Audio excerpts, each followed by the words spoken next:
Dear student, आज हम लोग केमिस्ट्री का एक चैप्टर और करना चाहते हैं और उसमें कंपाउंड की स्टडी में हम नाइट्रिक एसिड यानी HNO3 को स्टडी करना चाहते हैं।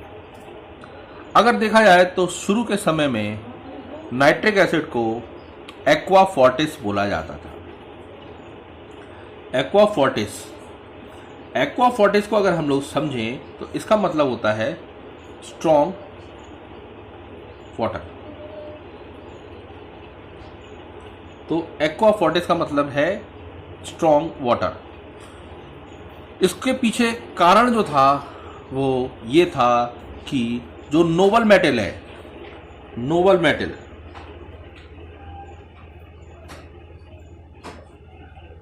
मेटल जैसे सिल्वर, ये उनके साथ भी आसानी से रिएक्ट कर जाता था।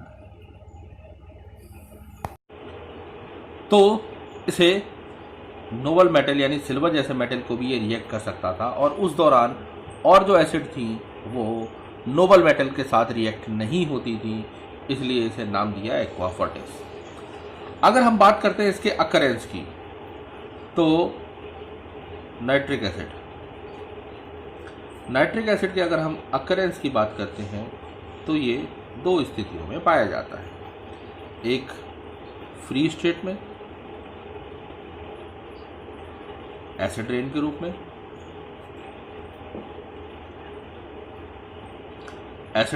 में, और कंबाइंड स्टेट में ये मेटल नाइट्रेट के रूप में पाया जाता है। कंबाइंड स्टेट में मेटल नाइट्रेट के रूप में पाया जाता है। अगर हम लोग आगे बात करते हैं फ्री स्टेट की, तो फ्री स्टेट में सबसे पहले क्या होता है, जो बिजली कड़कती है due to lightning and thunder, nitrogen of air and oxygen of air दोनों आपस में कंबाइंड होके NO बनाते हैं। फिर ये NO फर्दर हमारी ऑक्सीजन से कंबाइंड होती है और कंबाइंड होके NO2 गैस बनाती है। और इस NO2 गैस को जब हम पानी यानी बारिश और ऑक्सीजन ऑफ एयर के साथ कंबाइन करते हैं तो ये नाइट्रिक एसिड का निर्माण करती है। और ये जो नाइट्रिक एसिड बनती है यही हमारी एसिड रेन है। इस पूरी प्रोसेस को हम फिक्सेशन ऑफ नाइट्रोजन कहते हैं। Process is called fixation of nitrogen. अगर हम इसे डिफाइन करना चाहें फिक्सेशन ऑफ नाइट्रोजन को, तो फिक्सेशन ऑफ नाइट्रोजन का मतलब है conversion of free atmospheric nitrogen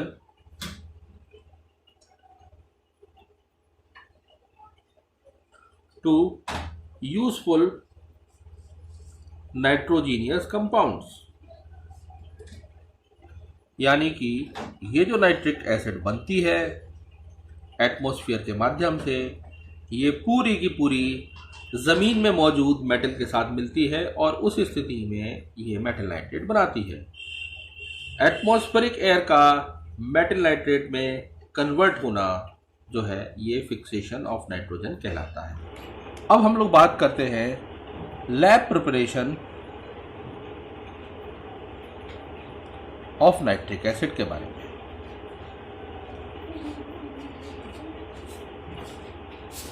तो अगर हम लोग lab preparation of nitric acid के बारे में बात करते हैं तो जनरली इसको बनाने के लिए हम लोग KNO3 का इस्तेमाल करते हैं। KNO3 को इस्तेमाल इसलिए करते हैं क्योंकि ये सबसे चीप है और साथ में हम सल्फ्यूरिक एसिड का यूज़ करते हैं। सल्फ्यूरिक एसिड ही क्यों? क्या हम नाइट्रिक एसिड के लिए, इस प्रोड्यूस करने के लिए क्या अन्य एसिड का यूज़ कर सकते हैं? तो सल्फ्यूरिक एसिड को यूज़ करने का सबसे बड़ा कारण ये है कि ये एक नॉन वॉलेटाइल एसिड है, और नॉन वॉलेटाइल यानी वॉलेटाइल मतलब जो आसानी से वेपराइज नहीं हो सकता। तो ये नॉन वॉलेटाइल होने की वजह से हम ये प्रोसेस जो है सल्फ्यूरिक एसिड की सहायता से करते हैं, क्योंकि इस केमिकल रिएक्शन में अगर हम देखें तो यहाँ पर ये KHSO4 यानी पोटेशियम बाइसल्फेट बनाएगा और साथ में नाइट्रिक एसिड बनाएगा। ये जो नाइट्रिक एसिड है ये वोलेटाइल नेचर में होती है। इसके वोलेटाइल होने की वजह से हम जो देखते हैं कि ये वोलेटाइल है, और अगर हम यहाँ पर वोलेटाइल एसिड यूज़ करते तो बाद में ये दोनों हमें कलेक्ट करते टाइम नाइट्रिक एसिड हमें प्रॉब्लम होती, इसलिए हम इसको लेते हैं। एक खास बात और, इसका टेम्परेचर हमेशा 200 डिग्री सेंटीग्रेड से नीचे रखते हैं। 200 डिग्री से नीचे रखने का जो विशेष कारण है वो ये है कि अगर 200 से एक्सीड करते, अगर हम इस केमिकल रिएक्शन को अबाउट 200 कर देते तो उस स्थिति में ये K2SO4 का निर्माण करता और साथ में ये नाइट्रिक एसिड बनाता। लेकिन इसके साथ ये प्रॉब्लम होती कि ये ग्लास के साथ चिपक जाता, स्टिक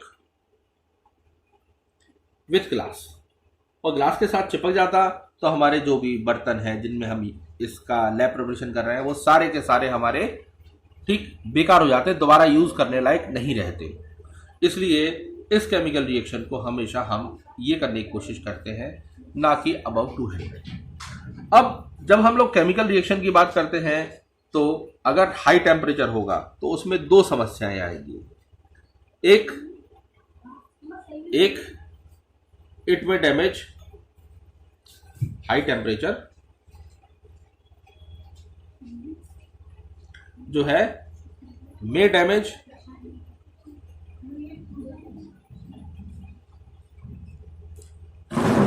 द एपरेटस, और दूसरा नाइट्रिक एसिड जो है वो डिकम्पोज हो जाएगी।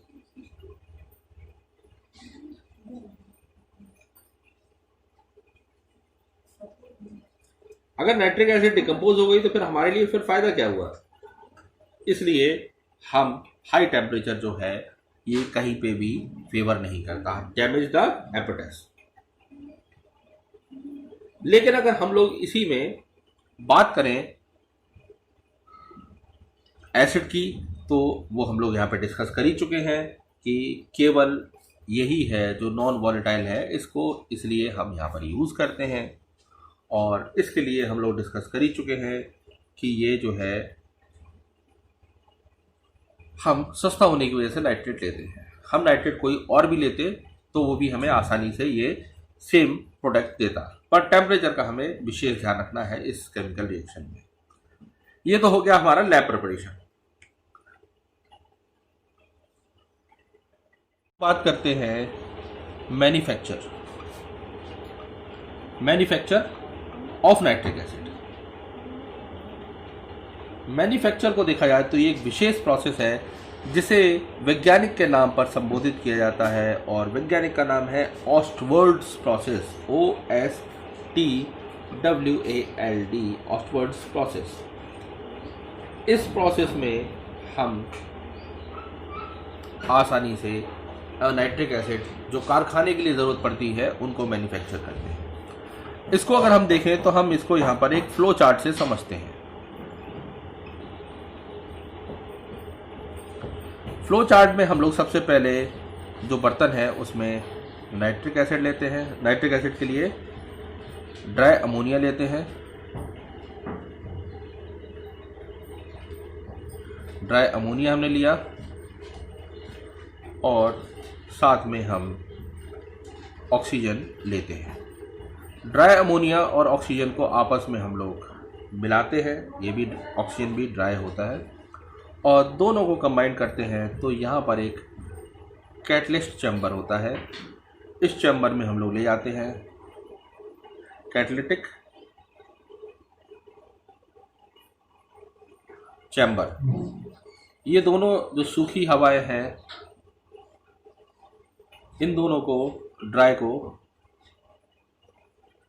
इस चैम्बर में प्रेस करते हैं जहां पर एक केमिकल रिएक्शन होता है और उसमें अमोनिया ऑक्सीजन के साथ रिएक्ट करके हमें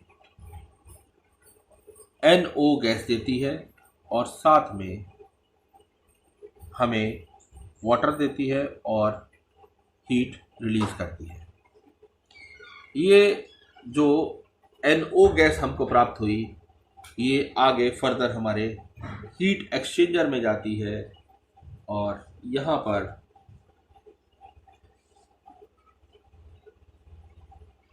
हीट एक्सचेंजर में हमारा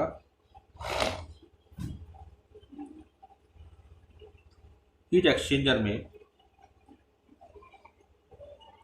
हमारी जो गैस है NO वो बेसिकली बाहर आती है। इस हीट एक्सचेंजर के माध्यम से ये एक ऑक्सीडेशन चैम्बर में एंटर करती है। इस ऑक्सीडेशन चैम्बर में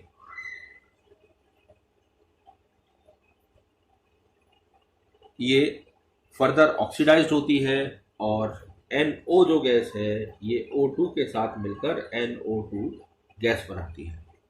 ये जो NO2 गैस बनी, ये फर्दर हमारी पानी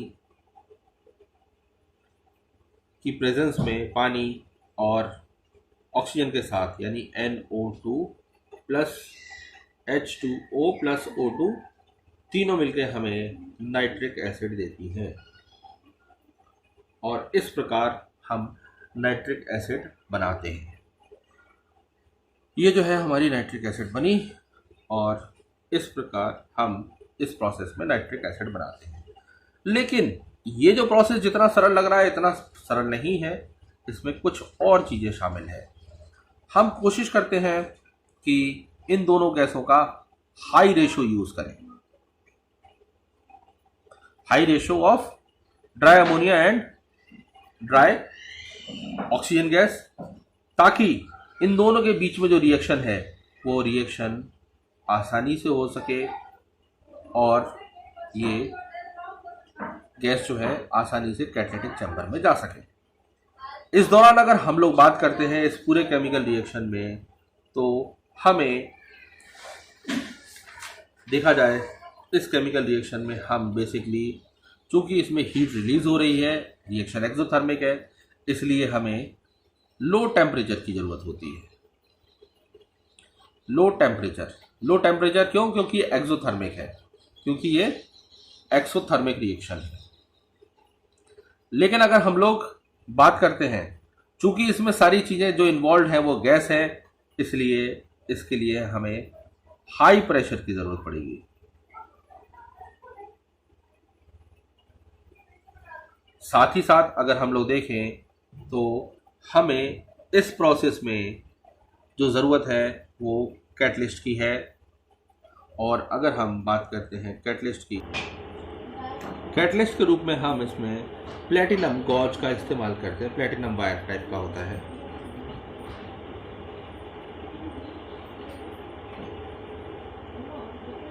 प्लेटिनम गॉज का यूज़ करते हैं और इस प्रकार ये हाई प्रेशर की जो रिक्वायरमेंट है वो शुरू में ही होती है, बाद में तो फिर कम ज़रूरत पड़ती है और इस प्रकार हम ऑस्टवर्ड प्रोसेस से नाइट्रिक एसिड का निर्माण करते हैं, मैन्युफैक्चर करते हैं। अब हम लोग बात करते हैं नाइट्रिक एसिड की फिजिकल प्रॉपर्टीज़ की। तो अगर हम लोग फिजिकल प्रॉपर्टीज़ नाइट्रिक एसिड की देखना चाहते हैं तो फिजिकल प्रॉपर्टीज़ में सबसे जो खास बात है कि एसिड जो है, ठीक, ये तो कलरलेस होती है, लेकिन अगर लो कॉन्सेंट्रेशन होगी तो ये ब्राउन कलर की दिखाई देगी। और ब्राउन कलर क्यों? क्योंकि इसमें NO2 होता है जो कि ब्राउन कलर का होता है। अगर हम इसकी ऑर्डर की बात करें तो इसकी सफोकेटिंग होती है, यानी जिसमें सांस लेने में काफ़ी तकलीफ हो उसे हम सफोकेटिंग कहते हैं। तो इसकी ऑर्डर जो है वो सफोकेटिंग है, जिसमें सांस लेने में काफ़ी दिक्कतें होती हैं। लेकिन अगर नेचर की बात करें, चूंकि नाम ही उसका एसिड है, तो ये एसिडिक नेचर में है। और एसिडिक नेचर मतलब ये हमारे ब्लू लिटमस को रेड में चेंज कर लेती है, लेकिन ड्राई नहीं, केवल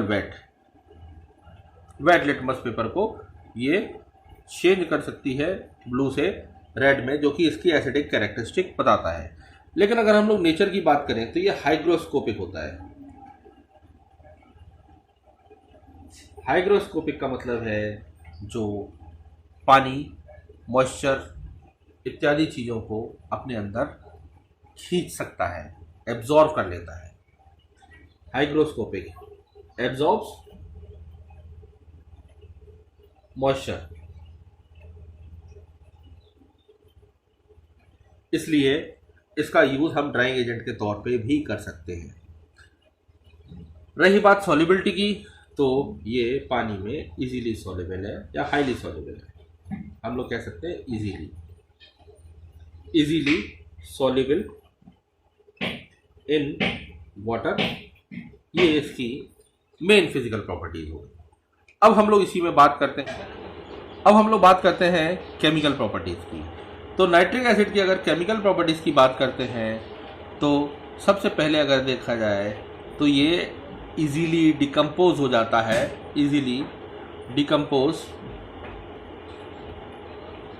क्योंकि काफ़ी अनस्टेबल होता है इसलिए आसानी से डिकम्पोज हो जाता है। ठीक, अगर हम देखें तो ये केवल सिंपल सनलाइट में भी आसानी से डिकम्पोज हो जाता है। यानी नाइट्रिक एसिड को अगर हम लोग हीट करें तो यानी सनलाइट की प्रेजेंस में, तो ये NO2 और वाटर और ऑक्सीजन में आसानी से डिकम्पोज हो जाता है।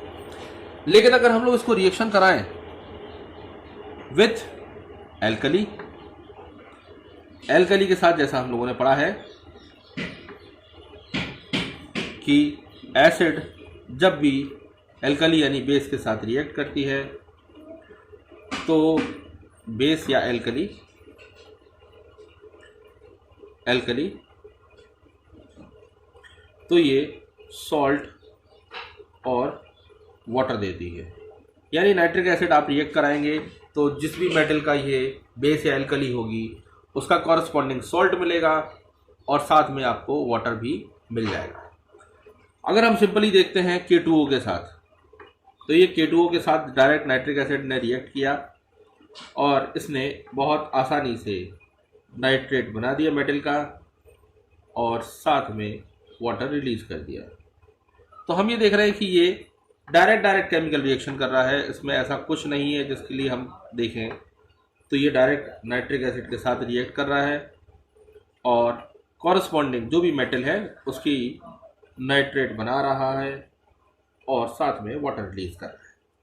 लेकिन अगर हम इसी की बात करें तो ये तो इसके एक एल्कली वैरायटी हो गई और इस रिएक्शन को हम लोग बोलते हैं न्यूट्रलाइजेशन रिएक्शन। आपने पढ़ा भी होगा NEUTRA, न्यूट्रलाइजेशन रिएक्शन। तो ये न्यूट्रलाइजेशन रिएक्शन का पार्ट था। लेकिन अब अगर हम इसी को रिएक्ट करें विथ कार्बोनेट एंड बाइकार्बोनेट,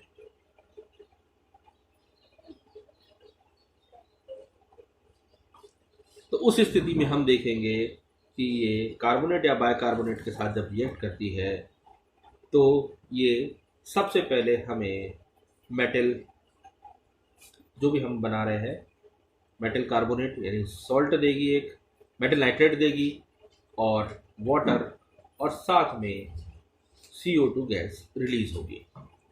तो ये इसकी थर्ड वैरायटी है जो हमें ध्यान रखना है। लेकिन अगर हम इसी का रिएक्शन बात करते हैं विथ सल्फाइड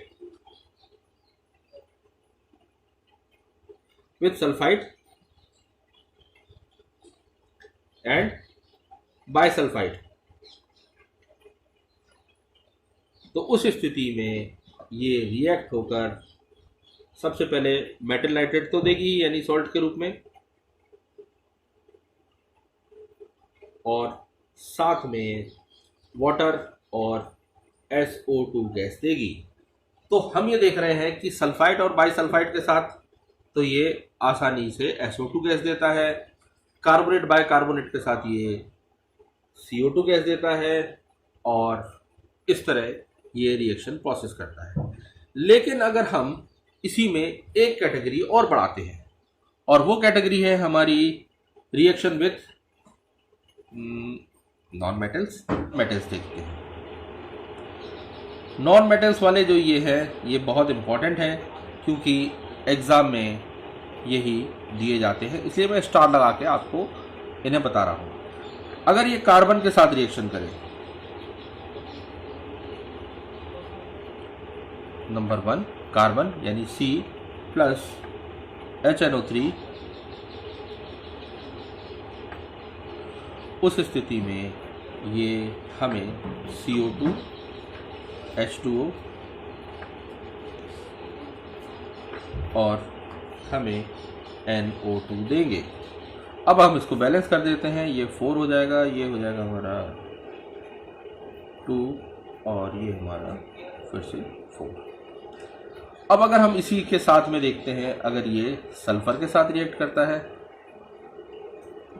तो सल्फर के साथ रिएक्ट करने पर नाइट्रिक एसिड जो है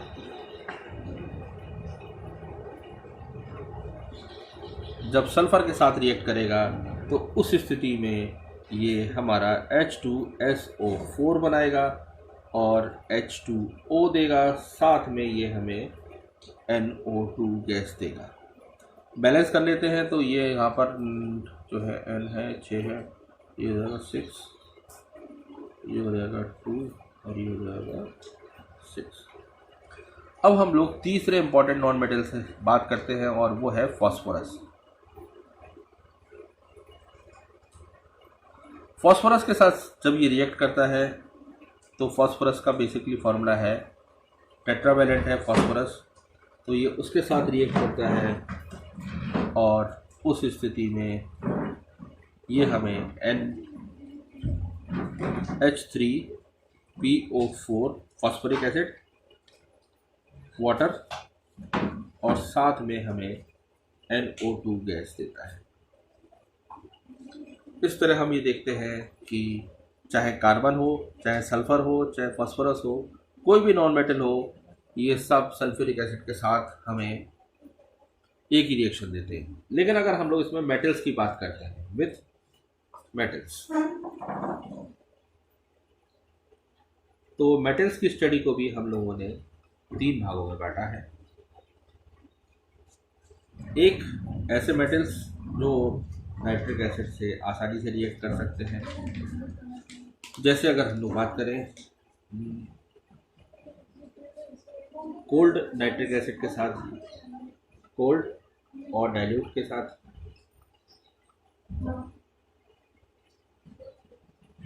ये generally copper,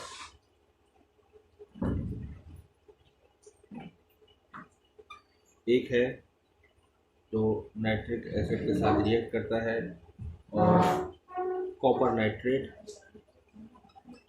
plus H2O plus nitric oxide बनाता है। लेकिन अगर हम लोग इसी की बात करें तो इसी में एक तो कैटेगरी ये हो गई। अब हम देखते हैं जो कॉन्सेंट्रेटेड एसिड के साथ रिएक्ट कर सकते हैं, कॉन्क एसिड के साथ। कॉन्क नाइट्रिक एसिड के साथ जब ये होते हैं तो ये NO2 लिबरेट करते हैं, NO2 लिबरेट करते हैं। यानी कि अगर हम लोग इसी को देखें तो जिंक प्लस HNO3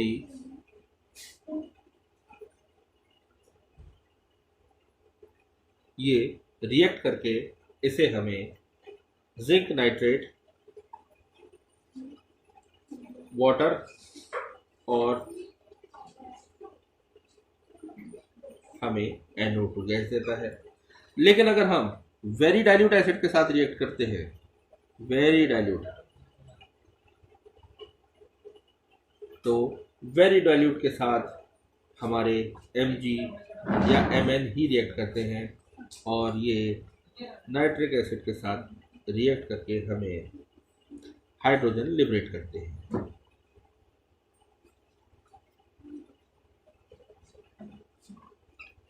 लेकिन अगर हम इसी में मेटल की बात करें तो मेटल जो जैसे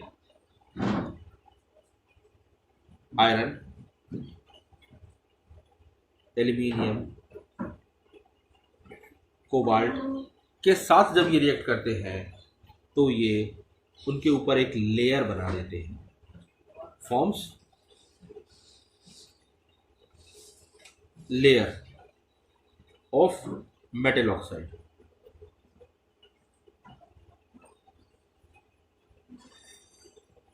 और ये जो लेयर है,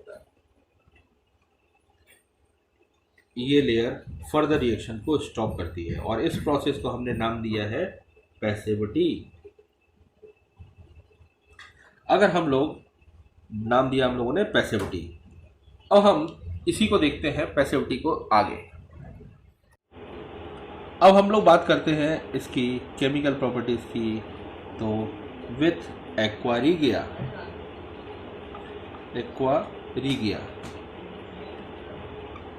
एक्वारीगिया एक ऐसा एसिड का सॉल्यूशन होता है, इसे हम रॉयल वाटर भी कहते हैं।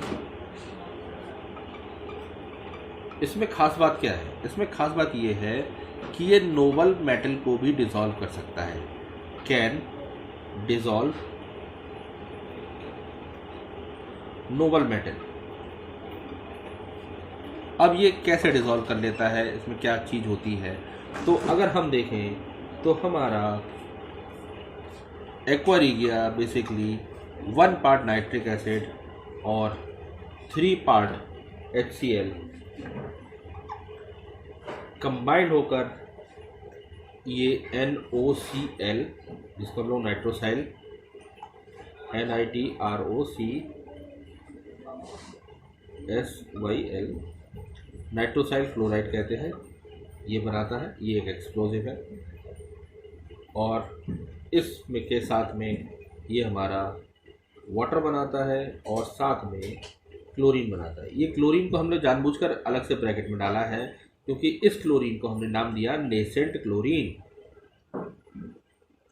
और ये नेसेंट क्लोरीन है, नेसेंट मतलब बहुत हाईली रिएक्टिव होता है। और ये नेसेंट क्लोरीन जो है, ये नेसेंट क्लोरीन जो है हमारे नोबल मेटल के साथ कंबाइंड होती है। जैसे एग्जाम्पल के लिए ले लीजिए प्लेटिनम के साथ ये कंबाइंड हुई और इस नेसेंट क्लोरीन ने हमारा सॉल्ट का निर्माण किया। इसी तरह ये देखा जाए तो नोबल मेटल गोल्ड है, गोल्ड के साथ भी यही रिएक्ट करती है और रिएक्ट करके ये हमारा AuCl3 बनाती है, क्योंकि ये ही दो सॉल्ट है जो ये आसानी से डिज़ोल्व कर सकती है। अदरवाइज़ इनको डिज़ोल्व करने के लिए हमारे पास कोई भी एसिड नहीं है। तो ये एक विशेष गुण है। आज अब हम लोग बात करते हैं टेस्ट। तो टेस्ट में जो खास है तो वो ये है कि ये gives brown fumes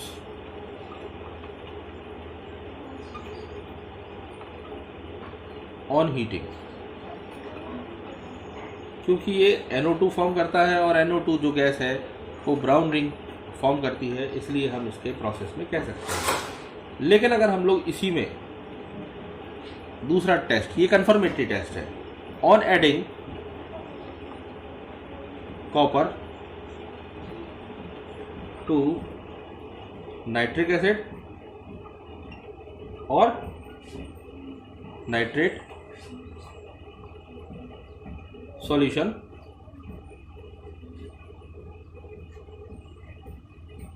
हमें इसमें ब्राउन,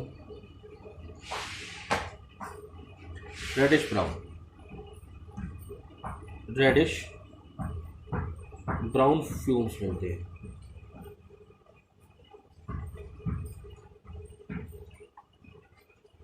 और एक और टेस्ट है और वो है ब्राउन रिंग टेस्ट।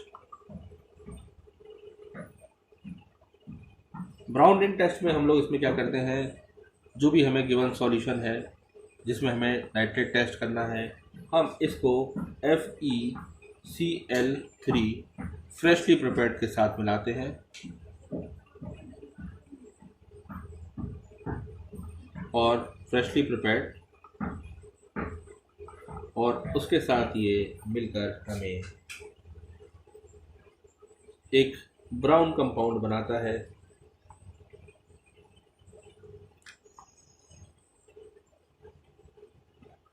और साथ में हमें ब्राउन रिंग, उस टेस्ट ट्यूब से ऐसा लगता है जैसे ब्राउन रिंग्स बाहर निकल रही हों, जो कि कंफर्म करता है कि ये नाइट्रिक एसिड है। अब इस टेस्ट के बाद हम लोग इसके यूजेस की बात करते हैं। तो uses of nitric acid, lab reagent के रूप में तो एक इसका यूज़ है ही, कॉमन है। इसके अलावा अगर लैब रिएजेंट के अलावा देखें तो ये एक्सप्लोजिव में यूज़ करते हैं।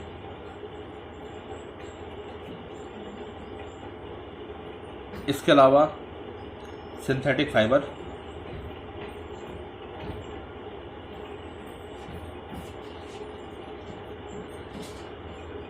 इसके अलावा फर्टिलाइजर्स,